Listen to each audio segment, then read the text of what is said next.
Pelo sinal da Santa Cruz, livrai-nos, ó Deus, nosso Senhor, dos nossos inimigos, espirituais e carnais. Em nome do Pai, do Filho e do Espírito Santo. Creio em Deus Pai, Todo-Poderoso, Criador do céu e da terra, e em Jesus Cristo, seu único Filho, nosso Senhor, que foi concebido pelo poder do Espírito Santo, nasceu da Virgem Maria, padeceu sob Pôncio Pilatos, foi crucificado, morto e sepultado, desceu à mansão dos mortos, ressuscitou ao terceiro dia, subiu aos céus, está assentado à direita de Deus Pai Todo-Poderoso, donde há de vir a julgar os vivos e os mortos. Creio no Espírito Santo, na Santa Igreja Católica, na comunhão dos santos, na remissão dos pecados, na ressurreição da carne, na vida eterna. Amém. Vinde, Espírito Santo, enchei os corações dos vossos fiéis e acendei neles o fogo do vosso amor. Enviai, Senhor, o vosso Santo Espírito, e tudo será criado, e renovareis a face da terra. Oremos. Ó Deus, que instruíste os corações dos vossos fiéis com a luz do Espírito Santo, fazei que apreciemos retamente todas as coisas segundo o mesmo Espírito e gozemos sempre de suas divinas consolações. Por Cristo nosso Senhor. Amém. Liturgia da Palavra, 18 de agosto de 2020, terça-feira, 20ª semana do Tempo Comum. Primeira leitura. Leitura da profecia de Ezequiel. A palavra do Senhor foi-me dirigida nestes termos: Filho do homem, dize ao príncipe da cidade de Tiro: assim fala o Senhor Deus, porque o teu coração se tornou orgulhoso. Tu disseste: eu sou um Deus e ocupo o trono divino no coração dos mares. Tu, porém, és um homem e não um Deus, mas pensaste ter a mente igual a de um Deus. Sim, tu és mais sábio do que Daniel. Segredo algum te é obscuro. Com talento e habilidade adquiriste uma fortuna. Acumulaste ouro e prata em seus tesouros. Com grande tino comercial aumentaste tua fortuna, e com ela teu coração se tornou soberbo. Por isso, assim diz o Senhor Deus: por teres igualado tua mente à de um Deus, vou trazer contra ti os povos mais violentos dos estrangeiros. Eles puxarão suas espadas contra a tua bela sabedoria e profanarão o teu esplendor. Eles te farão baixar a cova e morrerás de morte violenta no coração dos mares. Porventura, ousarás dizer: sou um Deus, na presença de teus algozes? Tu, que és um homem e não um Deus, nas mãos dos que te apunhalam? Morrerás da morte dos incircuncisos, pela mão de estrangeiros, pois fui eu que falei. Oráculo do Senhor Deus. Palavra do Senhor. Graças a Deus. Salmo responsorial. Sou eu que tiro a vida, sou eu quem faz viver. Sou eu que tiro a vida, sou eu quem faz viver. Pensei: vou espalhá-los pela terra, farei cessar sua memória inteiramente. Mas receava a reação dos inimigos, a má interpretação dos adversários. Sou eu que tiro a vida, sou eu quem faz viver. Eles diriam: nossa mão prevaleceu. Não foi o Senhor Deus que fez isto. Porque meu povo é gente sem juízo, é gente que não tem discernimento. Sou eu que tiro a vida, sou eu quem faz viver. Como pode um homem só perseguir 1000? Como dois podem fazer fugir 10.000. Não é porque sua rocha os vendeu? Ou não é porque o Senhor os entregou? Sou eu que tiro a vida, sou eu quem faz viver. Já vem o dia em que serão arruinados, e o seu destino se apressa em chegar, porque o Senhor fará justiça ao seu povo e salvará todos aqueles que o servem.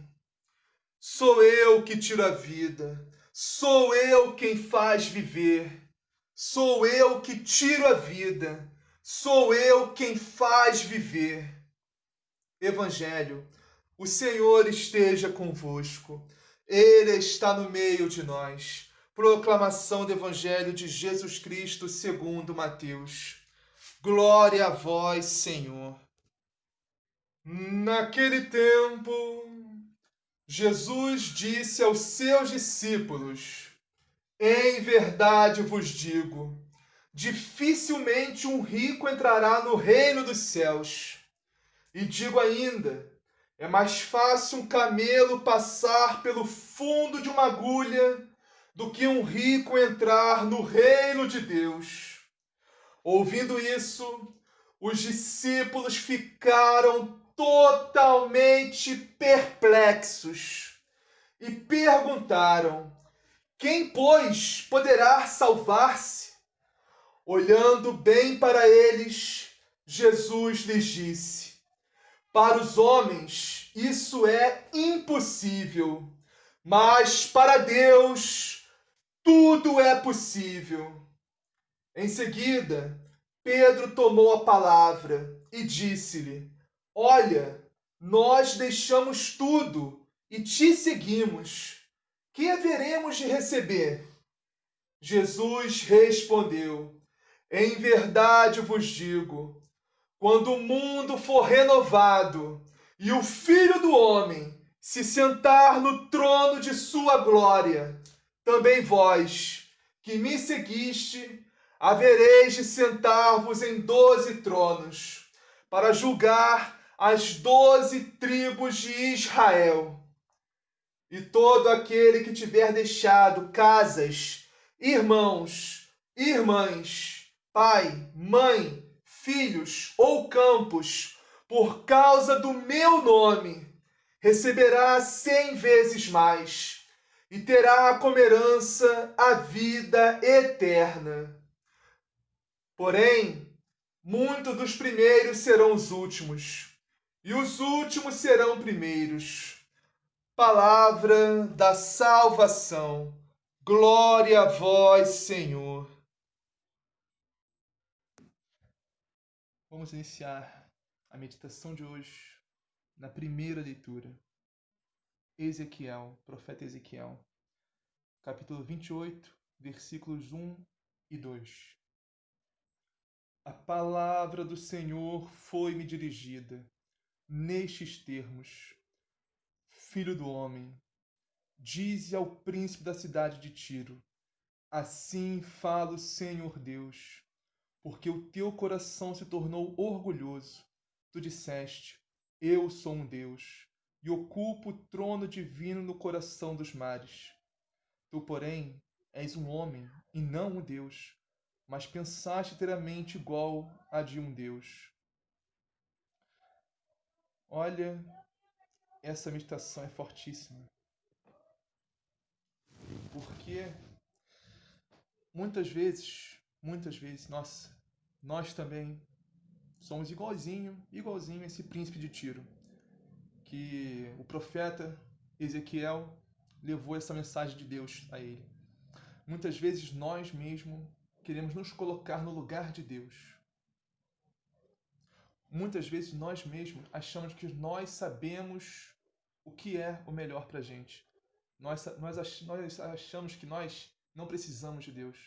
Nós achamos que nós podemos seguir, fazer o que a gente quiser, fazer a nossa vontade, seguir os nossos desejos, as nossas má inclinação. A gente faz o que a gente quiser porque a gente não precisa de Deus.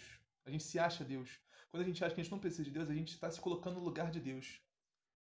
A gente está achando que a gente tem a mente e o coração de Deus. Quando a gente quer seguir a nós mesmos e não seguir o Evangelho de Jesus Cristo e não seguir a Deus. E aí que começa a idolatria, quando a gente se coloca acima de Deus, quando a gente coloca a nossa vontade acima de Deus, a gente coloca os nossos desejos acima de Deus, a gente se coloca acima de Deus. A gente, não precisa viver isso não, isso aí era outra época, não precisa viver essa radicalidade desse evangelho, não, isso aí foi escrito pelos apóstolos, mas com outro contexto, não tem nada a ver com os tempos de hoje, né? A igreja tem que se reformular, a igreja tem que passar por reformas e se adequar ao mundo, não é a igreja que tem que se adequar ao mundo, é o mundo que tem que se adequar à igreja.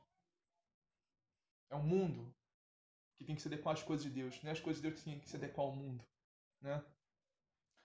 Mas por que a gente pensa assim? Porque nós somos muito miseráveis, somos muito pecadores e a gente gosta das coisas do mundo, a gente quer viver as coisas do mundo, a gente não quer viver as coisas de Deus, a gente não quer viver a palavra, a radicalidade do Evangelho, não, é muito, muito difícil para nós isso. Por que é muito difícil para nós? Porque a gente está muito enraizado no mundo, né? A gente não quer se desprender desse mundo, por isso que é muito difícil. A gente não quer abrir o coração para Deus, nosso coração é orgulhoso, é soberbo, né? A gente acha que a gente se sustenta, a gente acha que a gente mesmo se basta, a gente não precisa de Deus, né? A gente acha isso. A gente é muito orgulhoso sobre e orgulho impede a ação de Deus na nossa vida, o orgulho impede a graça, porque Deus derrama sua graça nos humildes, né? Pessoas que leem a palavra de Deus, que olham os ensinamentos da igreja, a doutrina da igreja e não questiona, mas simplesmente obedece. Porque aquilo, a Bíblia, tanto o catecismo, quanto a Sagrada Tradição, quanto o magistério, tudo é Deus, tudo é inspirado por Deus, pelo Espírito Santo de Deus. Não tem que questionar os mandamentos, não temos que questionar a palavra, não temos que questionar a igreja, não temos que simplesmente obedecer, humildemente obedecer. Porque é Deus que está falando. Agora, para finalizar essa primeira leitura, vamos meditar versículos 3 a 5 do capítulo 28 de Ezequiel. Versículos 3 e 5. Sim, tu é mais sábio do que Daniel. Segredo algum te é obscuro. Com talento e habilidade adquiriste uma fortuna. Acumulaste ouro e prata em teus tesouros. Com grande tino comercial aumentaste tua fortuna, e com ela teu coração se tornou soberbo. Olha, esse príncipe de Tiro era mais sábio do que Daniel, o próprio Deus falando isso, olha que elogio que Deus fez para esse homem. Rapaz, você tem ideia como sábio, como a sabedoria tinha Daniel? Daniel era um dos homens mais sábios, um profeta mais sábio das Sagradas Escrituras, do Antigo Testamento, Daniel. O homem mais sábio, mais justo, né? Eu elogio Daniel várias vezes na Sagrada Escritura. Deus elogia Daniel. Jesus elogiou Daniel também. Mas, olha o que diz aqui. Ó, um homem tinha talento para adquirir fortuna. Talento, tino comercial para os negócios, tino comercial, talento. Mas não tinha o temor de Deus. Não tinha, só tinha isso, sabedoria, conhecimento. Sem Deus leva ao orgulho, leva à soberba. Como diz aqui, ó, seu coração se tornou soberbo por causa da fortuna, do dinheiro, dos bens materiais, do ouro, né? Isso tudo leva à soberba, porque o conhecimento, né? Falando do conhecimento, da sabedoria, conhecimento com Deus é uma virtude, leva à virtude da humildade. Conhecimento com Deus, agora conhecimento sem Deus leva à soberba e arrogância. Aí se torna pura vaidade. Além da sabedoria, né? O que levou esse homem a ficar com o coração soberbo, né? De orgulho e vaidade? A grande fortuna que ele adquiriu, grande dinheiro, as coisas do mundo, né? As coisas do mundo que quando a gente tem demais, a gente é rico, né? Nossa, é uma tentação enorme. Quanto mais a gente tem, mais difícil fica para desapegar. A gente vai ver isso no Evangelho daqui a pouco. Vamos ao Salmo agora. No Salmo, que é Deuteronômios 32, 26 a 36. Vamos meditar essa estrofe. Eles diriam: nossa mão prevaleceu. Não foi o Senhor Deus que fez isto, porque meu povo é gente sem juízo, é gente que não tem discernimento, ou seja, um povo que não reconhece o que Deus faz por ele. O povo de Israel, eu já disse isso, eu repito. O povo de Israel, nossa, é um exemplo para a gente olhar e se identificar, mas não seguir, claro, né? Mas a gente vê como aquele povo pecou contra Deus, foi infiel, não tinha discernimento, não tinha. Aqui, ó, não entendia que Deus cuidava. Não tinha o juízo, o discernimento para entender que Deus é Senhor de tudo, da vida e da morte. Nada, absolutamente nada nesse mundo ocorre sem o aval, sem a permissão de Deus. Tanto o bem como o mal. Nada passa despercebido aos olhos de Deus. Mas aquele povo se achava tão autossuficiente que quando acontecia algo muito bom, né, eles achavam que era pelas próprias forças deles, né, pelos próprios méritos deles, não tinha nada a ver com Deus. Não foi o Senhor Deus que fez isso, não. Foi o meu braço, a minha luta, foi o meu trabalho, foi o meu suor, foi a minha inteligência, foi a minha sabedoria, né, que fez isso. Não tem nada a ver com Deus, não. Foi o Senhor Deus que fez isso, não. Fui eu. Né? Aí a arrogância de coração, a soberba, a vaidade, o orgulho, que nos afasta de Deus. Ó, povo sem juízo que Deus fala, povo sem juízo que não tem discernimento, ou seja, não tem juízo e discernimento para entender que sem Deus eles não são nada. Sem Deus eles não podem nada. Sem Deus, nada de bom eles podem fazer, nada de bom eles podem receber. Sem Deus, nada. Eles não têm discernimento para entender isso. Né? Muitas vezes nós não temos também. Porque tudo que nós temos na nossa vida é graça de Deus. Tudo, sem exceção, tudo. Do material, do espiritual, familiar, pessoal, profissional. Tudo é graça de Deus. Tudo. Nada é mérito seu. Tudo é graça de Deus. Porque até o trabalho que você tem, se você não tivesse vivo para trabalhar, você está vivo pela graça de Deus.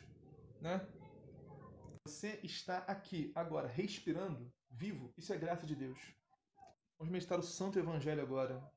Mateus, capítulo 19, versículos 23 a 30. No início nos fala assim: Naquele tempo, Jesus disse aos seus discípulos: Em verdade eu vos digo, dificilmente um rico entrará no reino dos céus. E digo ainda, é mais fácil um camelo entrar pelo buraco de uma agulha do que um rico entrar no reino de Deus. O que significa isso? Significa que Jesus é contra os ricos? Jesus é a favor dos pobres? Simplesmente pelos pobres. Se a pessoa for rica, a pessoa já está condenada ao inferno. Nunca vai entrar no reino dos céus se ela for rica. Se ela tem muito dinheiro, muitas posses, muitos bens, ela já está condenada ao inferno. Não tem como se salvar. Não. Não é isso que Jesus está falando. Jesus não está condenando a riqueza. Jesus não está condenando os bens. Jesus não está condenando a pessoa a ter muito dinheiro. O problema não é esse. O problema não é os bens, a riqueza, o dinheiro. O problema é que isso tudo é uma forte, mas uma fortíssima tentação para o mal, que nós já somos mal inclinados. Já temos essa má inclinação para o mal sem isso tudo. Imagina com isso tudo. Né? Então, dificilmente uma pessoa consegue resistir a tanta riqueza, tanta oportunidade de pecar, falando bem mais claro. Então, o problema não é você ter muito dinheiro. O problema não é você ser rico. Porque tem muitos, não são poucos não, santos e santas da nossa igreja que eram ricos. Ricos, milionários. Milionários. Né? Tinham muito dinheiro mesmo. Por exemplo, Santa Clara de Assis tinha um castelo. Você tem ideia? Tinha um castelo Santa Clara de Assis. Mas ela largou tudo isso pelo reino dos céus. Como diz o Evangelho daqui a pouco também. Mas assim, a questão não é você ter muito dinheiro. A questão é você se apegar a isso. A questão é você se apegar. A questão é apegamento, você se apegar ao dinheiro, não querer largar, não querer ajudar, não querer doar, não querer fazer a caridade, não querer... Sabe, o dinheiro é o seu Deus. Esse é o problema, você colocar o dinheiro acima de Deus. Você se apegar tanto ao dinheiro que para você o dinheiro é mais importante que Deus. Esse é o problema. Então, se você for um rico despojado, que não liga pro seu dinheiro, não dá importância, tanta importância como deveria, como as pessoas geralmente dão, infelizmente, né? Se você não dá tanta importância assim pro seu dinheiro, porque você sabe que o reino de Deus é muito mais importante que isso, que tudo aqui nessa terra, não tem problema algum em ser rico. Não tem problema algum em ter muito dinheiro, muito, milionário, bilionário, não tem importância alguma. Se você não liga pro seu dinheiro, né? Se você não dá tanta importância assim pro seu dinheiro, você dá muito mais importância para Deus, para as coisas de Deus, para o reino dos céus, não tem problema algum em ser rico. O único problema, como já disse, você vai ser muito mais tentado do que a grande maioria das pessoas que não tem essa fortuna toda, né? Você vai ter que estar muito mais cheio do Espírito Santo, muito mais cheio, muita intimidade com Deus, muito maior para resistir tudo isso, toda essa tentação que vem proveniente desse dinheiro, dessas fortunas. Essa parte é engraçada, versículo 25. Ouvindo isso, os discípulos ficaram perplexos e perguntaram: quem então pode ser salvo? Quem então pode ser salvo? Por que os discípulos ficaram perplexos? A gente pensa assim: olha, os discípulos, naquele contexto, eles já tinham entregado tudo para Jesus, já estavam seguindo Jesus, já estavam, né, no despojamento e tal. Mas, infelizmente, eles ainda tinham a mente muito mundana, né? Ainda tinha a mente, eles acreditavam ainda na teoria da prosperidade, né? Por exemplo, que se você é rico, foi Deus que te deu isso. Sim, não estou dizendo que isso é mentira, é verdade, porque Deus nos dá tudo, tudo é graça de Deus, como eu já disse anteriormente. Mas eles acreditavam que toda a riqueza, tudo que vinha eram bênção de Deus, era graças na sua vida, porque Deus chamava muito, porque Deus dava muito dinheiro, muitas posses, muitos bens, né? E a pessoa era pobre, era uma maldição, né? A pessoa rica era abençoada, a pessoa pobre era maldita. Eles acreditavam isso. Olha que mente, né? Mundana ainda, né? Que os apóstolos naquela época, né? Ele é muito enraizado na teoria da prosperidade. Que essa teoria da prosperidade é anti-evangélica. Tem nada a ver com o evangelho isso.